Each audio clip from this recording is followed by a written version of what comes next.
Scottie Scheffler watched Wyndham Clark win the US Open in front of a crowd that was cheering for Scheffler's mistakes. Then he sat at the press conference podium and said something nobody expected. He said the crowd went too far, on record, about a crowd that was cheering for him all day. This is not about one player's reaction to losing. Scheffler was playing for a career Grand Slam on his 30th birthday. The crowd sang happy birthday to him on the first tee. They cheered when Clark's shots missed greens. Police ejected fans from the fourth hole onward. And the player the crowd was celebrating said the behavior crossed a line, even though he was the one it was meant to benefit. Honestly, I think Scheffler's post-round statement about the Shinnecock crowd is the most morally clear thing any player has said in a major championship press room in years, and the fact that the crowd was technically on his side makes it even harder to dismiss. Do you think Scheffler was right to criticize the crowd that was cheering for him?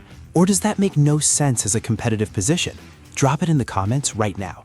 And stay with me, because the moment when Scheffler shut the press room down on the crowd question is the part that got cut from every highlight package. And what he said in those 2 sentences tells you everything about how he actually processed Sunday, and I am not getting to it until later in this video. To understand what Scheffler said and why it matters, you need the complete picture of what Sunday at Shinnecock Hills actually looked like from inside the ropes. Scheffler entered the final round of the 2026 US Open as the clear crowd favorite. The reason was not simply that he is American. The US Open always generates partisan American gallery support.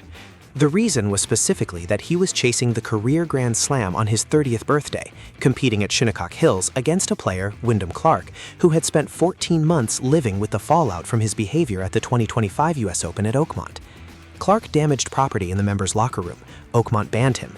He threw a club at a tour event and it was broadcast nationally. He apologized repeatedly, publicly, on a schedule that fans noticed tracked the competitive calendar. By the time Sunday arrived, the crowd had made its choice. They were not just cheering for Scheffler, they were against Clark. Those are different things. Cheering for your favorite is golf gallery culture. Cheering when the other player's ball rolls off a green is something else. The ejections started at hole 4. Not a warning system, not a public address announcement.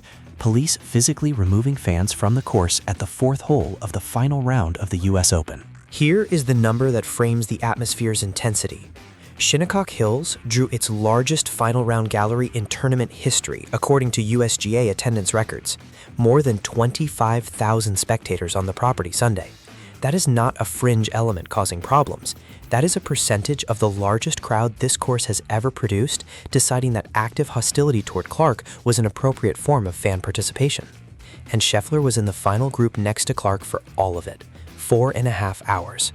What he said afterward is the version of events that nobody fully covered, and the moment he ended the press room conversation on the subject, the part that got left on the cutting room floor is coming. Here is the complete sequence. Post-round press conference, Shinnecock Hills, Sunday, June 22nd, 2026. Part 1, the assessment. The crowd was tough today. New Yorkers, they are tough people. I think sometimes it can get a little too much when balls are kind of going off greens and you start hearing cheers. That felt a bit much to me. Part 2, the defense of Clark. Being in the arena is not for everybody, and I think it shows a lot about Wyndham, how he handled not only this golf course, but I think the crowd today as well, and is a well-deserving champion. Part 3, the shutdown. Guys, I'm not going to sit here and talk about fans the whole time. 3 parts, 3 completely different things, all in the same press conference, all on the record.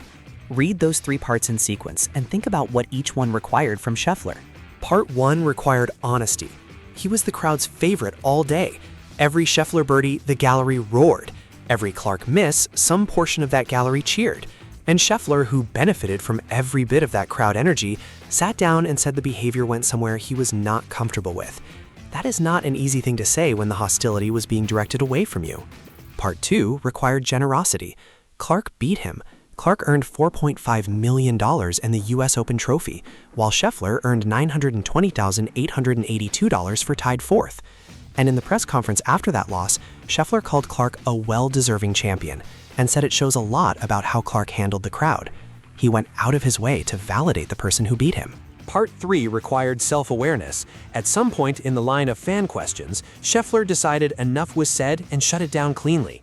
Not rudely, not defensively, he just named the limit and moved on. That three-part press conference sequence is more controlled and more honest than anything any major championship winner produced all week, and Scheffler did not win. He also added context from his own experience, specifically comparing Sunday's Shinnecock crowd to the Portrush crowd when he won the Open Championship in July 2025. He said, "I think Portrush was a scenario for me where Rory is in his hometown. Or not his hometown, he's in Ireland, not far from where he grew up. Crowds can be tough." That comparison is significant. He is drawing a line between partisan crowd behavior, which he experienced firsthand at Portrush, where the Irish crowd wanted McIlroy to win, and what happened at Shinnecock. He won at Portrush against a hostile gallery. He knows what it feels like from both sides. And he is saying Sunday at Shinnecock crossed something that even Portrush, with its intense Irish nationalism around Rory, did not. Is Scheffler right that the Shinnecock crowd crossed a line that the Portrush crowd did not? Or are golf gallery atmospheres in the eye of the beholder? Comment, Shinnecock crossed a line or just intense fan culture? And just when Scheffler's statement looks like the full picture, Clark's own words at the trophy presentation produced the moment that nobody in the press room was ready for. Here is what the US Open's institutional framework promises every player who competes in its final round. The USGA positions the US Open as the sport's most rigorous test of complete competitive excellence. The promise embedded in that positioning, the winner is determined by who plays the best golf in the most difficult conditions over 4 days. The crowd is part of the atmosphere. It is not supposed to be part of the competitive calculus. What Clark gave up competing under that promise? A neutral playing field. The crowd at Shinnecock Hills was not behaving within the institutional expectations of what a golf gallery is supposed to be. The ejections started at hole 4. "Nobody likes you and Canada hates you" were documented as chants directed at Clark during the round. These are not partisan cheers for Scheffler. They are directed hostility at Clark personally. How the institution broke it. No pre-tournament crowd management communication was issued by the USGA about expected conduct. No public address announcement during the round addressed what was happening in the gallery before the ejections began.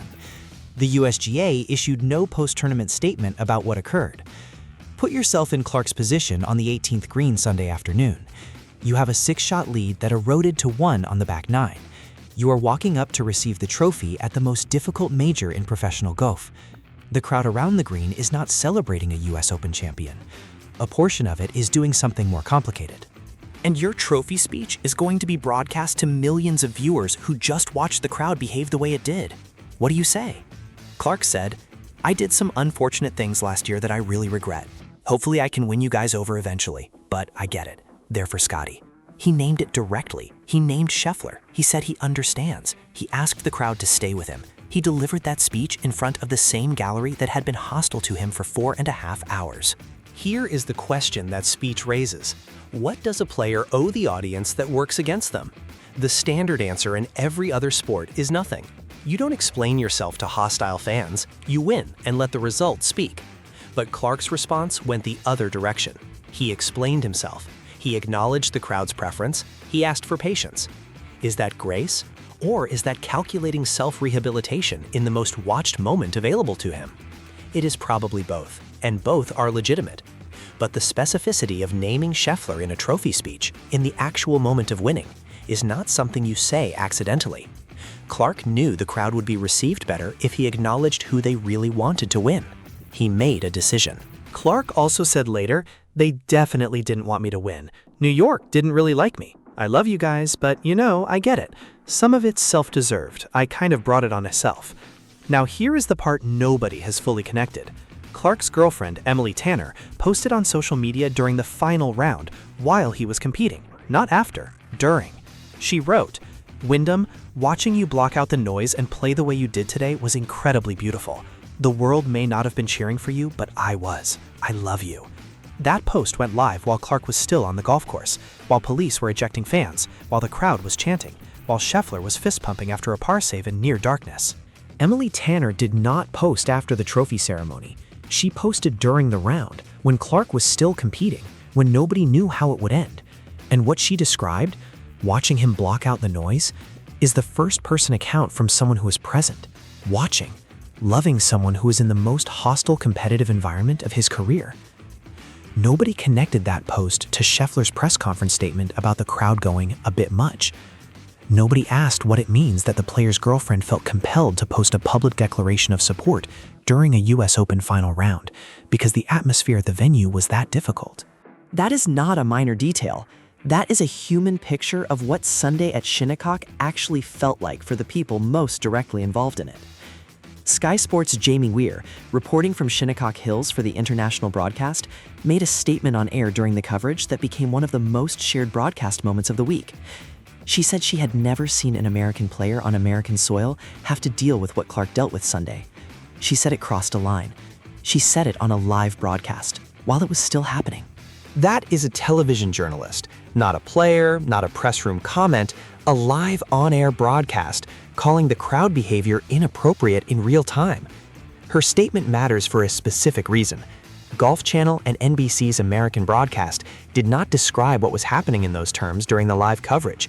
The American broadcast characterized the atmosphere as passionate and energetic. Sky Sports, covering the same tournament for a British and international audience, called it something that crossed a line. Two broadcast teams, same tournament, same crowd, different characterizations. That gap between how the American broadcast described its hometown crowd and how the international broadcast described the same behavior tells you something about how institutional perspective shapes sports coverage. An American network covering a US Open crowd in New York has specific reasons to frame that crowd generously. A British network covering the same crowd has no institutional reason to do either. Weir described what she saw. Scheffler described what he felt. Both said the same thing. It went somewhere that exceeded what the competitive environment should permit.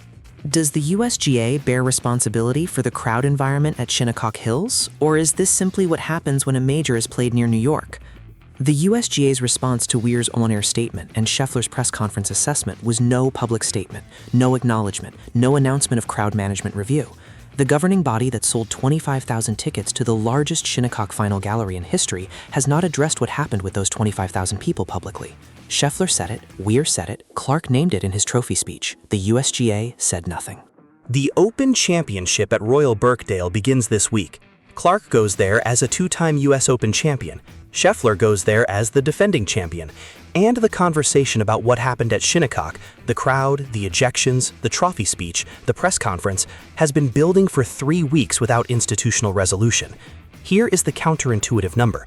The USGA's own attendance records confirm that the 2026 Shinnecock final round was the largest gallery in the course's US Open history, more than 25,000 on property Sunday.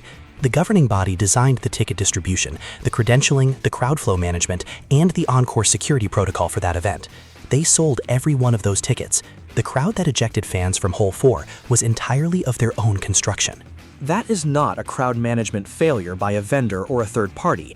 That is the USGA's own operation producing an environment that their own event's final group player described as going a bit much.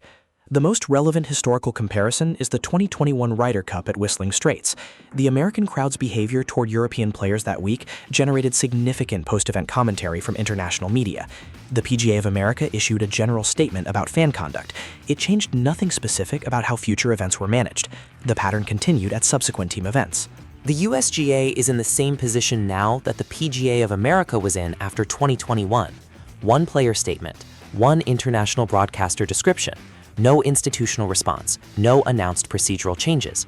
Scheffler said a bit much, and then shut the press room down. The USGA did not even say that much. Here is the pattern that Scheffler's post-round statement exposes about how professional golf's governing institutions manage moments that make them uncomfortable. The USGA is the governing body of American golf. Its stated mission includes maintaining the standards and integrity of the game. It designs the US Open experience, the venue, the field, the setup, the ticketing, the gallery management, as an expression of what it believes the game's highest competitive standard looks like. Sunday at Shinnecock Hills produced police ejections from Hole 4, documented chanting that targeted Clark personally, a competitor's girlfriend posting public support during an active competitive round because the environment was that hostile, and a post-round press conference from the world's best player describing crowd behavior as going a bit much. The USGA's response? Silence. Here is the question the USGA's silence raises. If the governing body of the US Open cannot bring itself to issue even a general statement acknowledging that its largest final round gallery in Shinnecock's tournament history produced conduct that required police intervention from hole 4, what standard of crowd behavior would actually require a public response? The USGA required fans to behave during tee shots. It ejected fans who made noise during swings. It enforced quiet zones on specific holes. But none of that pre-existing infrastructure addressed what happened at the aggregate level. A crowd whose collective behavior produced a hostile atmosphere that one competitor's girlfriend described in a post, that one international broadcaster described on air, and that the world's best player described in a press conference as going too far. They collected the ticket revenue. They did not collect the accountability. Scheffler's three-part press conference response, the crowd assessment, the Clark defense, the shutdown, is the most complete institutional commentary produced about what happened Sunday. Not by a USGA official, not by a commissioner, by the player who was in the final group, on his birthday, chasing a Grand Slam, being cheered while the crowd was hostile to his playing partner. He named what he saw. He honored the man who beat him. He set a limit on how long he would discuss it. And then he left the room. That is more governance than the USGA produced in the same 24 hours.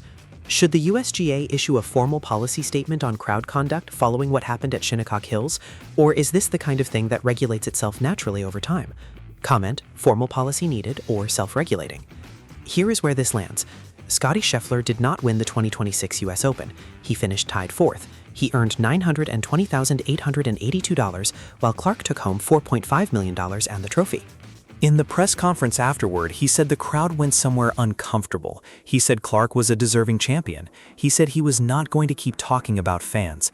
And he drew a comparison to Portrush, a gallery he experienced from the hostile side that made clear he understood the difference between passionate and excessive. Clark named him in the trophy speech. Clark's girlfriend posted during the round. The Sky Sports broadcaster called it crossing a line on live television. The USGA said nothing. Scheffler's 3 sentences in that press conference, that felt a bit much to me. Well-deserving champion. I'm not going to talk about fans the whole time. Are the complete, honest, human account of what Sunday at Shinnecock was. Not a complaint, not a PR statement, not a deflection. 3 sentences from a man who processed something difficult and told you exactly what he saw. The Open at Royal Birkdale starts this week. Clark will defend his US Open title at a British major. Different country, different crowd culture, different atmosphere. The Shinnecock story follows him anyway. Whether the Birkdale Gallery treats him differently, or whether the US Open narrative arrives with him across the Atlantic, will say something about how much a trophy speech can actually move public opinion. Subscribe for full Birkdale coverage as it happens, because the first question every reporter asks Clark at his pre-tournament press conference will tell you whether Sunday's moment changed anything, or whether the conversation is still where Scheffler left it when he walked out of the room.